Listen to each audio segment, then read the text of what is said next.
Cocotier à perte de vue, plage de sable fin, eau à 25 degrés. Bienvenue à Assigny, au bord de l'océan Atlantique. À 80 km d'Abidjan, c'est la station balnéaire la plus prisée de Côte d'Ivoire. Parmi ceux qui fréquentent l'endroit, la communauté libanaise de Côte d'Ivoire. C'est lequel des bateaux? C'est par là. Il est prêt? Ouais, il est prêt. On y va? Allez. Nader Fakri et Yaya Ezzedine passent très souvent leur week-end ici pour décompresser. Et la plupart des Libanais en fait, qui ont un chalet au niveau d'Assigny Mafia, ils arrivent d'Abidjan, c'est 1 heure de route, ils garent leur voiture de l'autre côté, ils traversent avec leur bateau et ensuite ils viennent à leur chalet. Ces chalets et villas au bord de l'eau appartiennent en grande partie à des hommes d'affaires et commerçants de la diaspora libanaise. Dans cet endroit paradisiaque, le mètre carré peut valoir plus de 3 millions de francs CFA. Ils viennent ici après leur semaine de travail pour se reposer, pour se retrouver avec leur famille, pour jouer avec leurs enfants et puis également pour pratiquer des sports nautiques. On peut faire du jet ski, on peut faire du ski nautique et puis il y a également des rendez-vous d'affaires à Assigny. Assigny, c'est le lieu aussi où on peut se retrouver tranquillement, ne pas être perturbé par le travail et donc discuter affaires avec d'autres personnes. La plupart de ces Ivoiriens d'origine libanaise qui passent leur week-end à Assigny habitent et travaillent à Abidjan.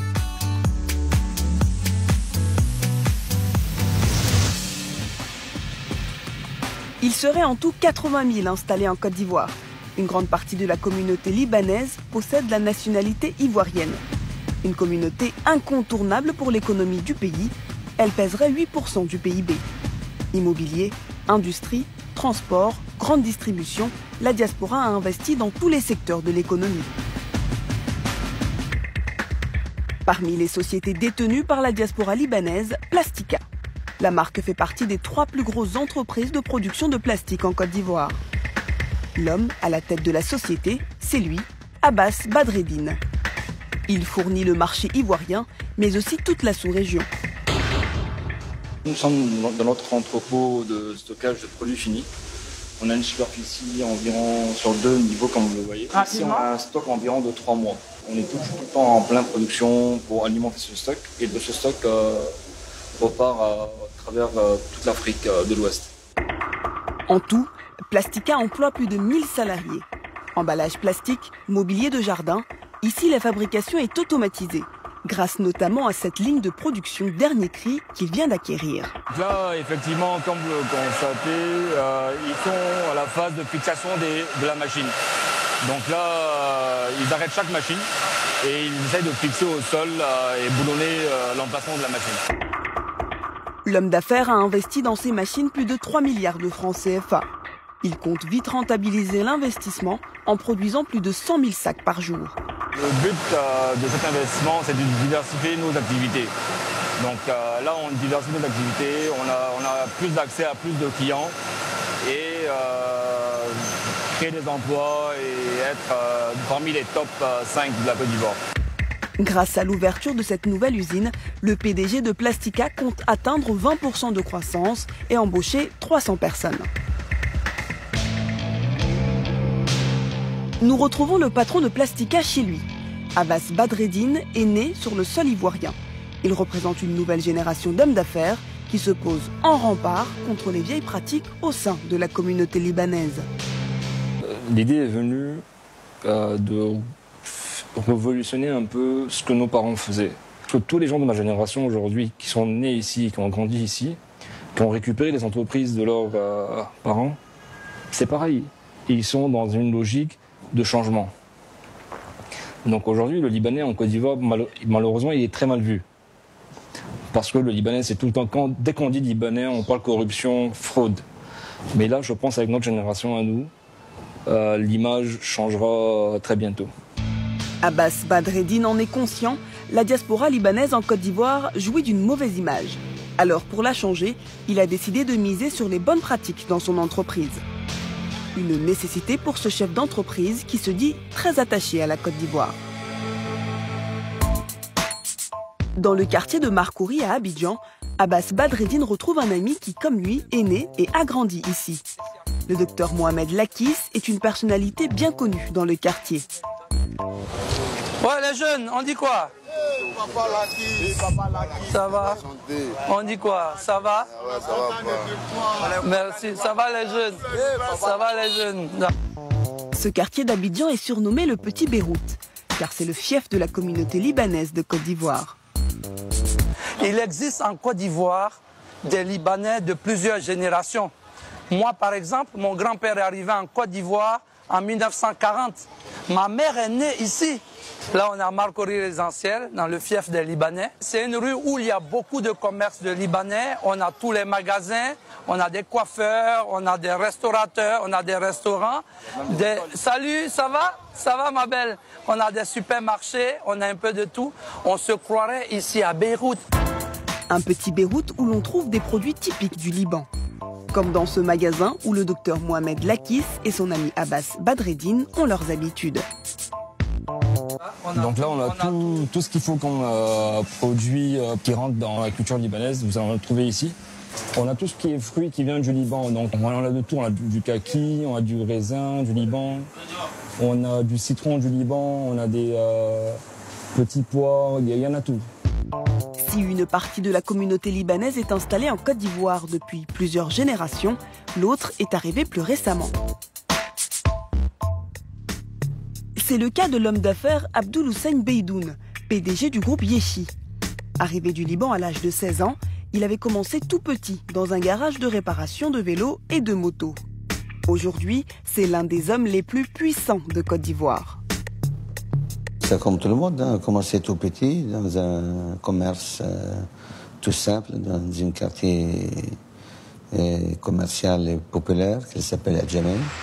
Parti de rien, le groupe Yechi, c'est aujourd'hui l'une des plus grosses entreprises de Côte d'Ivoire. En 2017, il a réalisé un chiffre d'affaires de plus de 300 milliards de francs CFA. Composé de 10 sociétés, le groupe est présent dans le négoce, la distribution, mais son fleuron, c'est surtout la Sotralci, une usine de transformation de l'acier et de l'aluminium. Symbole de ces hommes d'affaires libanais qui ont fait fortune sur le sol ivoirien, Beydoun se définit comme un homme fidèle de la Côte d'Ivoire, même en période de tempête. On a vécu tous les mois de crise. Nous avons racheté les affaires pendant les gens partaient, les crises. On est resté là. On a gardé l'emploi, on a sauvegardé et on a développé. Parce que je suis attaché à la terre, je suis attaché à la population. Rester fidèle à la Côte d'Ivoire, une devise qui a fait la force et la réussite de Beydoun. Son groupe a connu un développement fulgurant les 20 dernières années. Et l'homme continue d'investir en Côte d'Ivoire.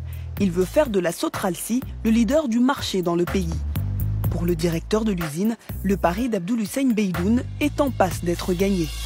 Nous sommes le deuxième acteur sur le marché actuellement, mais le fait d'avoir investi dans des machines de dernier cri, de très haute technologie, nous permettent de plus en plus de nous positionner comme étant un challenger du producteur historique et nous sommes en train de gagner de plus en plus de parts de marché. Grâce à ce nouvel investissement, Sotralci, actuellement deuxième, compte détrôner le leader du marché. L'usine fabrique entre 500 et 1000 tubes par heure. Des sociétés dirigées par la diaspora libanaise, il y en a aujourd'hui plus de 3000 en Côte d'Ivoire. Et depuis 2010, ces patrons ont même créé une institution pour les représenter, la Chambre des commerces et d'industrie libanaise. Elle fédère 250 grands groupes qui appartiennent tous à la communauté libanaise. Joseph Khoury est le patron de l'établissement. Pour lui, l'objectif est clair, il faut défendre les intérêts de ses membres. Depuis 1970, nous sommes à la base de l'industrie de la Côte d'Ivoire. Donc il fallait créer cette chambre parce qu'il n'y avait pas une structure qui représentait ces opérateurs économiques libanaises. Nous avons trouvé que la chambre de commerce était la structure la mieux adaptée pour représenter ces opérateurs économiques libanais pour défendre leurs intérêts. Le bureau de la chambre de commerce se réunit régulièrement. Objectif, passer à la loupe chaque nouvelle loi concernant les entreprises. Chaque fois qu'il y a des textes nouveaux ou importants qui rentrent qui demandent à être appliqués, on regarde, on fait un peu le point avec d'abord à la source en récupérant les informations de nos adhérents. Et puis on s'est réunis pour essayer d'harmoniser avant de rencontrer les autorités, que ce soit le ministère du Commerce, de l'Industrie, de la Douane, etc. Un réseau pour assurer la défense de ses intérêts. Voilà ce qui fait la force de la diaspora libanaise. Et la Chambre de commerce fait tout pour le cultiver. Aujourd'hui, dans la salle des fêtes de l'Hôtel Ivoire, c'est musique et danse libanaise.